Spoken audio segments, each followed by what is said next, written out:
Acho que uma revisão da Lei do Trabalho é um ótimo pretexto para que o país discutisse, antes de se pronunciar sobre soluções legais, qual é a sua presente situação, qual é o modelo de emprego que temos neste momento em Portugal, qual é o modelo de desenvolvimento económico que nós temos neste momento em Portugal, quais são os fatores potenciadores do desenvolvimento económico e quais são os fatores entravadores do desenvolvimento económico e, consequentemente, e só no fim disto, quais são então as soluções que devem ser adotadas e que tipo de modelo deve ser seguido. Bem, eu acho que convirá começar por dizer que o Código surgiu em 2002 com dois argumentos fundamentais. Um argumento que Portugal tinha uma economia de baixa produtividade e o argumento seguinte de que essa baixa produtividade se deveria ao facto de nós termos, supostamente, uma legislação laboral do mais restritivo e rígido, seja lá o que isso queira dizer, da União Europeia, se não mesmo do mundo. E, portanto, na altura, tentou-se estabelecer aqui um silogismo que era este: a economia portuguesa é pouco produtiva porque tem uma legislação laboral supostamente rígida, liberaliza-se a legislação laboral, passamos a ter uma economia produtiva. Ora, qualquer destes dois pressupostos era profundamente errado.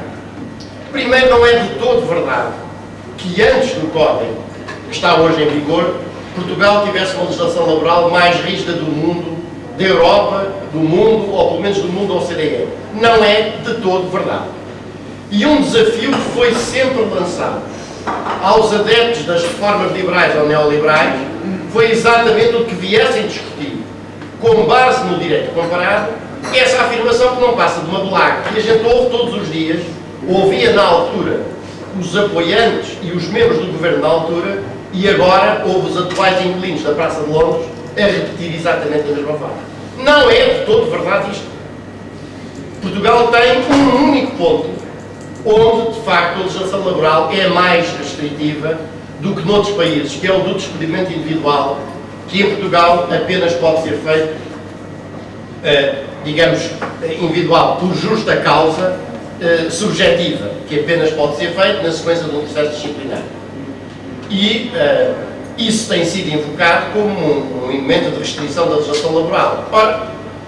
o despedimento individual, poder ser feito sem justa causa, serve para muitos objetivos que não seguramente o da reconversão das empresas, quando em situações de recessão precisam, porventura, de se adaptar do ponto de vista da estrutura a essas épocas de retração económica. Isso é feito através de outras formas de cessação, designadamente os despedimentos coletivos e despedimentos por extinção do posto de trabalho, que é preciso dizer com toda a clareza que são mais fáceis de fazer em Portugal que em Espanha, por exemplo. O que o despedimento individual permite fazer é outra coisa. É mandar embora aquele trabalhador, aquele em concreto, aquele que reclama, que reivindica, que não aceita ter salários em atraso, quando faz trabalho extraordinário quer ser pago por ele, que acha que as mulheres têm direito à licença de maternidade, que não a mocha. Para isso é que serve o despedimento individual sem justa causa. Ora, mas no resto, nós temos o Código que passou a admitir, e o Código Bagão Félix passou a admitir, e o Código Vieira da Silva triunfantemente mantém a admitir a possibilidade de, por estipulação contratual das partes, haver cláusulas de mobilidade funcional e de mobilidade geográfica à amplitude máxima.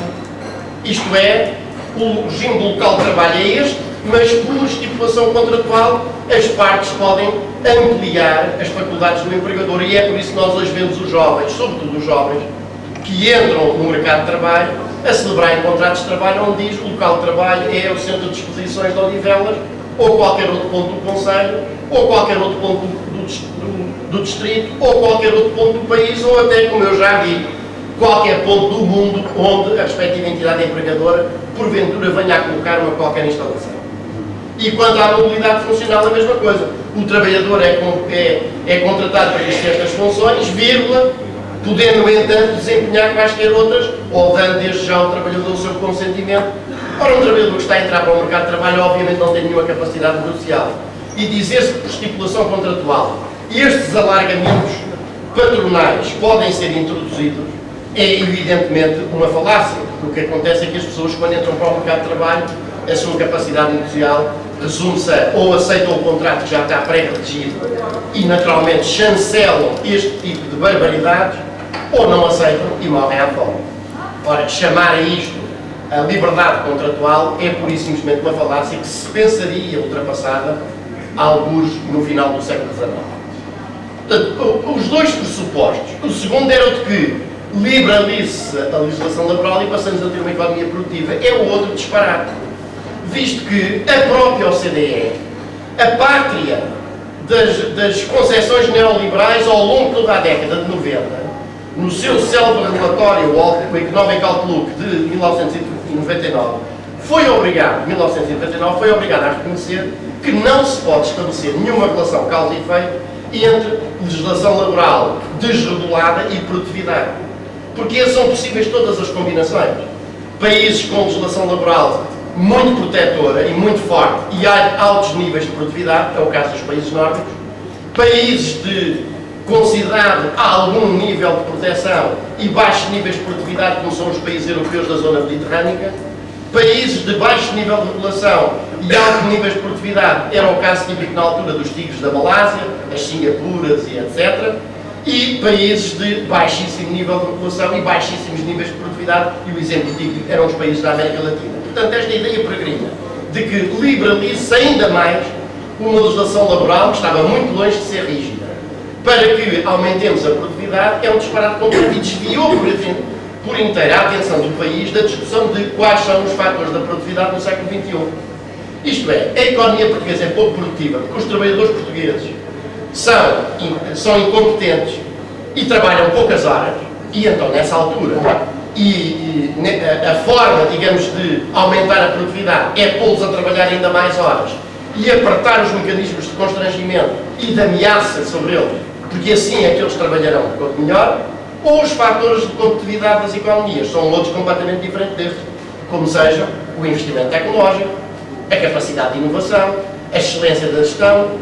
a qualificação dos recursos humanos e, nessa altura, a direção das reformas tem de ser completamente diferente.